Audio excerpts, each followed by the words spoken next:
de tout temps, la Perse a été un des grands carrefours de civilisation de l'humanité, des génies de l'Orient et de l'Occident qui se rencontraient.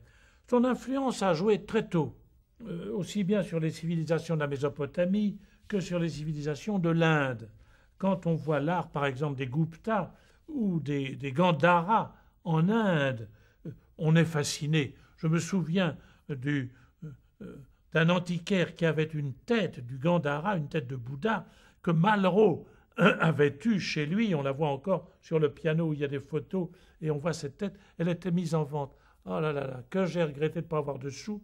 Sans ça, je l'aurais pris tout de suite. Une tête sublime de Bouddha, intériorisée, influencée par les Grecs qui étaient du 2e, 3e siècle avant Jésus-Christ.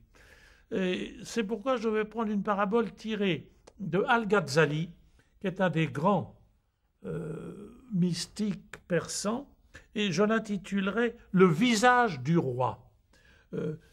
C'est presque une parabole qui est exactement une parabole faite pour la télévision. Alors, si j'avais à résumer, qu'on me dise « mais qu'est-ce que vous devriez faire à la télévision ?» Je dis ben, « c'est exactement ça ». Donc, le visage du roi. La parabole nous rappelle ce lieu de convergence donc étonnante, comme je vous le disais, qu'a été la Perse. Or, le roi de Perse, un jour, voulut qu'on fasse son portrait.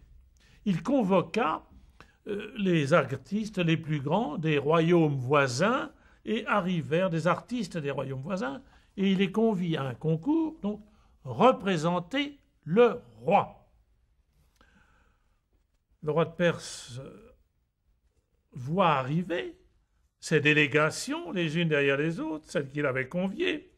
Alors arrivèrent les hindous, avec de merveilleuses couleurs, des ocres et des bleus et des soieries spéciales d'une finesse exemplaire. On les met dans la salle qui leur est dédiée.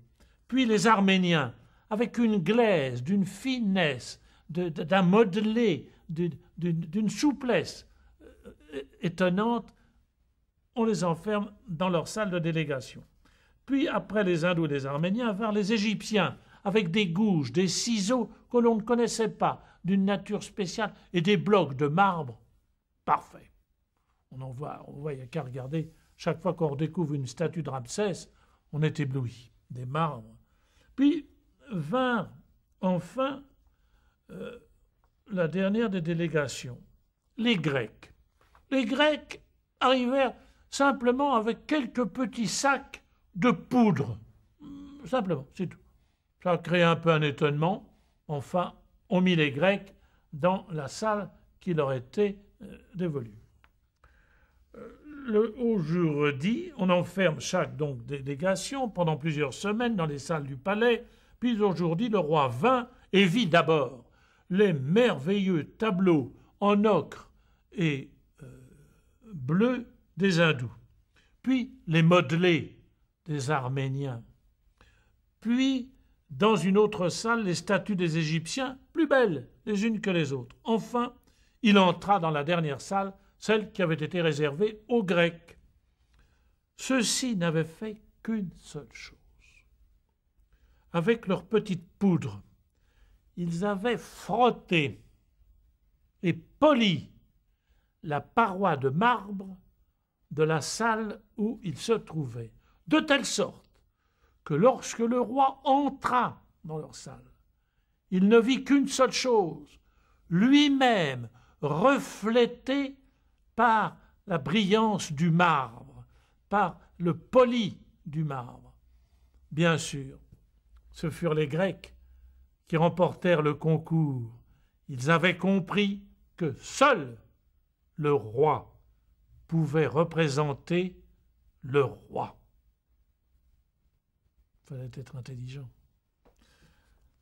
Cette parabole résume toute la vie chrétienne. Nous arrivons avec nos modelés, nos statues, nos blocs de marbre, nos gouges, nos ciseaux, etc. Et puis nous essayons de représenter le divin, avec bonne volonté, oh là là là là. Et puis reste cette petite poudre du quotidien. On voudrait bien la mettre dans un coin, elle nous agace, qui nous use, qui nous use la paroi de notre âme. Et tout d'un coup, on découvre qu'à 70 ans, on est plus usé, on est plus gentil, on est plus doux, on est plus compréhensif qu'on l'était à 30. Ça représente quelque chose d'immense. Nous découvrons alors que nous sommes convoqués à représenter Dieu, que c'est cela le but de notre vie, le visage du Fils de Dieu, et que nous en sommes incapables avec nos ciseaux, nos marbres, nos modelés, nos gouges, nos peintures, nos toiles, nos terres glaises. Elles ne seront jamais de niveau. Une dignité immense, comment représenter cela? Alors la petite poudre des événements qui use et frotte et polit la paroi de notre âme, bien je vous invite tous, moi le premier, à ne pas la considérer du tout comme si ce serait contraire dans notre vie, comme si c'était du négatif qu'il faudrait éliminer.